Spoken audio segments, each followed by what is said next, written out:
आप सब लोगों का बहुत बहुत शुक्रिया यहाँ आने के लिए शॉर्ट नोटिस पे। जैसे कि आप जानते हैं कि that election commission of India ने फ़ेज़ 4 की नोटिफिकेशन आज जारी की है, जिसमें 02 पार्लियामेंट्री कॉन्स्टिट्यूंसी श्रीनगर भी शामिल है।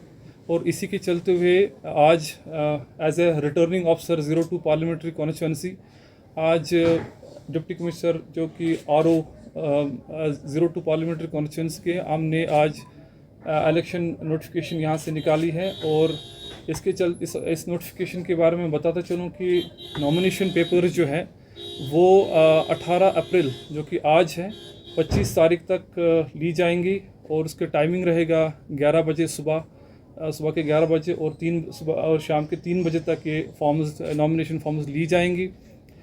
इसमें एक्सेप्शन एक है जो कि संडे आती है, उस दिन नहीं ली जाएगी।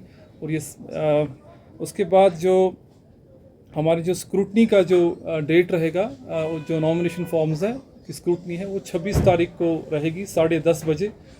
और उसके बाद विड्रॉल ऑफ जो विड्रॉल के जो विड्रॉल करना चाहेंगे कैंडिडेट्स, वो टाइमिंग अराउंड वो 3 बजे तक रहेगा 29 अप्रैल तक। और ये उसके बाद अगर इलेक्शन कॉन्टेस्ट हो गया, कैंडिडेट्स आ गए, तो जो पोल डेट है वो 13 मई जो है और सुबह 7 बजे से 6 बजे तक रहेगा। हमने इसके लिए जो प्रॉपर सेटअप जो as per the election commission की गाइडलाइंस है उनको फॉलो किया जाता है।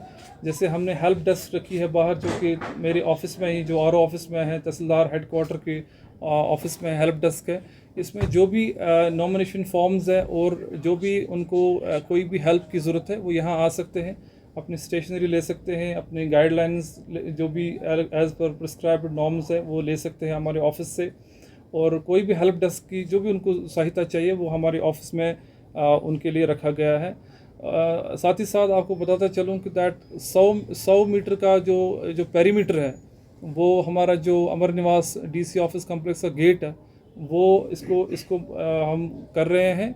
100 मीटर के दायरे के अंदर जो भी कैंडिडेट आएगा अपना नॉमिनेशन भरने के लिए, वो 3 गाड़ियों से ज़्यादा नहीं ला सकता है और अपने साथ 5 बंदे वो मैक्सिमम ला सकता है अंदर दाखिल होने के लिए। मैं आपको ये बताता चलूँ कि 02 पार्लियामेंट्री कॉन्स्टिट्यूंसी जो श्रीनगर है उसमें 18 असेंबली सेगमेंट्स हैं, जिसमें शोपियान का 1 असेंबली सेगमेंट, पुलवामा के 4, बडगाम के 3, गांदरबल के 2 और श्रीनगर के 8 असेंबली सेगमेंट्स शामिल हैं।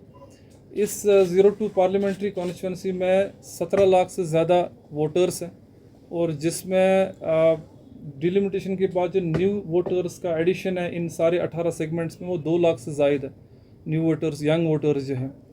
तो इसमें अगर श्रीनगर की बात करें तो 929 पोलिंग स्टेशंस हैं और पूरी जो 02 पार्लियामेंट्री कॉन्स्टिट्यूंसी की बात करें तो 2135 पोलिंग स्टेशंस इसमें शामिल हैं।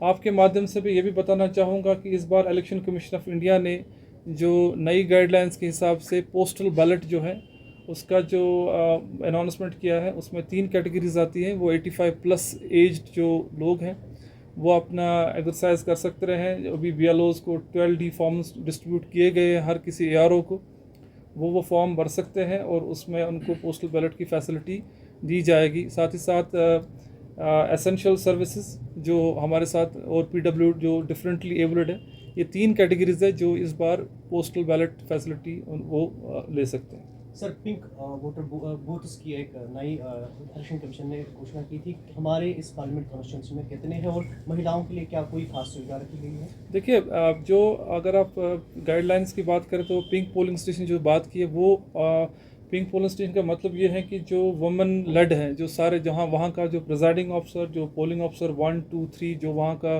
स्टाफ है वो सारा वुमेन लेड होगा। तो हर किसी असेंबली कॉन्स्टिट्यूंसी में हमने एक पिंक पोलिंग स्टेशन का प्रावधान रखा है और उसकी बाज़ाब्ता नोडल ऑफिसर है और उसकी तैयारियां हो रही है। साथ ही साथ ऐसे ही हर किसी असेंबली कॉन्स्टिट्यूंसी जो हमारे पास असेंबली सेगमेंट है 18 है, वहाँ पर जो PW लेड जो डिफरेंटली एबल्ड लेड जो पोलिंग स्टेशन है वो भी तैनात किए गए हैं। वहाँ पर जो डिफरेंटली एबल्ड हमारे साथ जो लोग हैं वो उसको मैन कर रहे हैं। दिस इज़ अ चेंज जो हम लोग इस बार बहुत अच्छा रहेगा हर किसी असेंबली सेगमेंट में। सर, जो ओल्ड एज वोटर्स है, क्या उनके लिए कोई सुविधा रखी गई है? देखिए, जैसे मैंने आपको बताया, वो जो ओल्ड 85 प्लस है वो अपना पोस्टल बैलेट भी कर सकते हैं। ये उनके लिए सुविधा है, वो खुद भी आ सकते हैं और उससे जो भी अगर 60 प्लस 70 प्लस है तो वो उनकी सुविधा रखी है। हर किसी पोलिंग स्टेशन पे जो है, जिसको हम एश्योर्ड मिनिमम फैसिलिटीज़ कहते हैं, जैसे रैंप हो गया, वहाँ पर व्हील चेयर्स हो गए, ड्रिंकिंग वाटर फैसिलिटी हो गई, बिजली का कनेक्शन हो गया, तो एएमएफ में ये सारी चीज़ें आती है। और हम लोगों ने इंश्योर किया है कि सारे 2135 पोलिंग स्टेशन जो कि 02 पार्लियामेंट्री कॉन्स्टिट्यूंसी में, इसका 100% एएमएफ फैसिलिटीज़ रखी गई है। और उसमें जो सहायता वहाँ करने वाले हैं, उसमें जो स्टाफ रहेगा उनकी हेल्पिंग हैंड के लिए उनका भी प्रावधान रखा गया है, ताकि बिल्कुल अच्छे तरीके से पोलिंग हो जाए। Thank you. Thank you.